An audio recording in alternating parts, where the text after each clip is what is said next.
So, adventure bike. Most people think if you buy one, you're going to load the thing up with your entire life, ride to the moon, the road of bones, all that stuff all around the world. The cold hard reality of owning an adventure bike is that you're probably going to end up commuting on it, maybe go for the odd Sunday ride, pretty much do the same kind of riding you can do on any bike. We've chosen today the Tracer 900 and the Ducati Multistrada 950. I've got Aaron from Knox, hi, who's come down from Cumbria. wherever the hell that is, Lake District. miles away.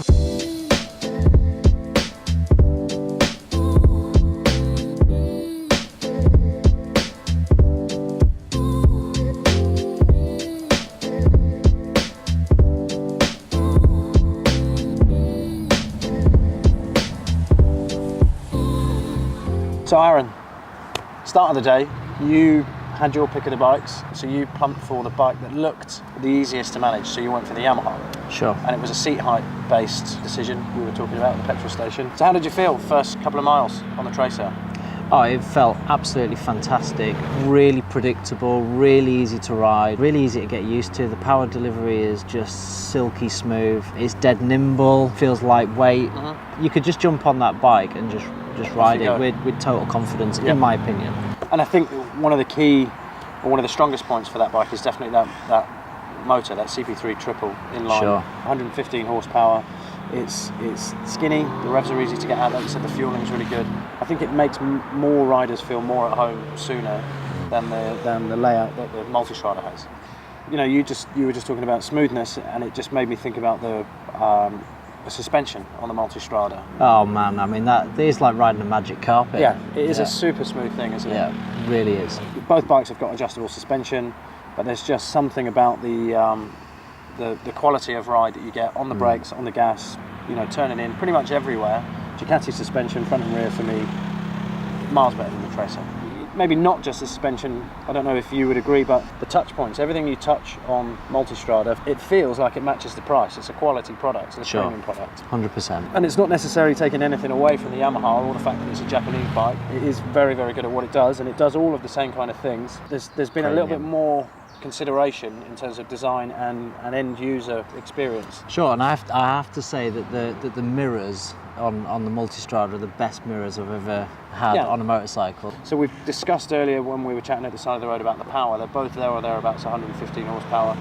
The layouts and configurations of the motors mean that they deliver that power and torque in a completely different way to each other. I probably prefer the way the Ducati delivers its power.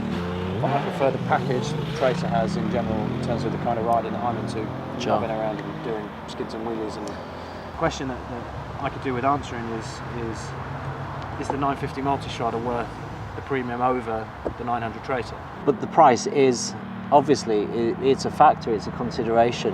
Having said that, in every way the Multistrada is, you know, you can see that extra £2,000, you know, the switch gear, the bits like the mirrors, the finishing, it is a beautiful, beautiful machine. Yeah, but if I'm just commuting day to day, and I'm just, you know, nipping from here to the shops, or I'm going out for a Sunday morning blast, I think for me it's probably going to be the Yamaha.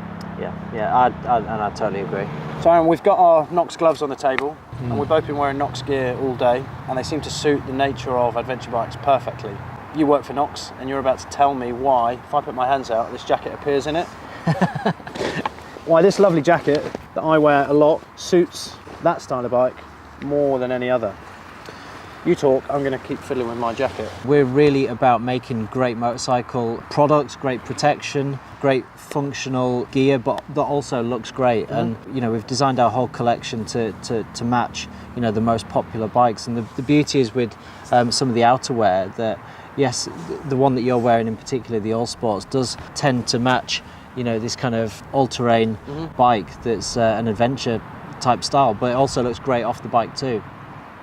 And I think one of the things that you and I were laughing about earlier is that's key to the appeal of this stuff is how lazy lots of bikers can be like me. I'm a lazy bugger when it comes to protection. It's quite normal for me to find myself sneaking out on track, sometimes without a back protector. I know that's a terrible thing to do, and that I definitely shouldn't do it. But if I want to wear this jacket, I have to wear the first layer of armour that you guys have in that integrated cardigan thing that works. The armoured layer for Knox is a real belief that people should be wearing the correct protective equipment. Riding a motorcycle, obviously you're quite vulnerable, you can fall off, and there's any number of things that you can hit, and certainly a full length back protector is really important, and that's what's in the action shirt. What's in this? If this style of jacket forces you to wear this, John, which it does, I think that's a good thing. I think that's a good thing for you. I think it's a good thing for your family, and it keeps you You're keeps really you safe. Making me feel bad while you say that. Brilliant. That's right. Nicely done. So it keeps you keeps me safe on the road. And Yeah. obviously the other beauty is you can just take it off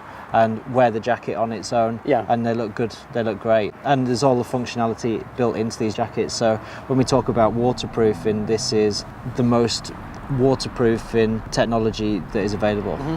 So there's clearly more to Knox than there used to be, which was pretty much just this bit. You Sure. know, base layers, outer layers, little bits of fashion element which have crept in with perfect timing in terms of the whole retro scene and cafe races and scramblers and adventure bikes. There's a lot going on at Knox. There's a lot going on. I think we're a really creative company. We've got a phenomenal amount of ideas. There's a lot of ideas that are in the pipeline that are not out in the marketplace yet, and obviously you guys will be the first ones to see it. Hopefully we're going to go from strength to strength and keep, improving, making better products that are going to match bikes just like this, and whatever people are riding. So just another quick question then.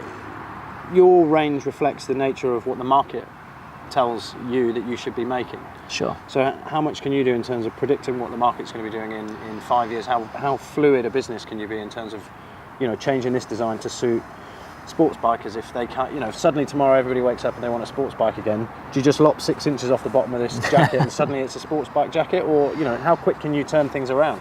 Yeah, I mean, I think there's an element of that, and certainly this more image kind of conscious rider, that hasn't happened overnight. It takes a little bit of time. It takes some cues, from different people who are influencing the marketplace. But I think there's a general trend that people want to look good on the bike. They're going to have a beautiful machine like the Multistrada. You want to look good on it too, it makes sense to me, without sacrificing obviously the important things, functionality and protection. Yeah, exactly. Perfect, there you go.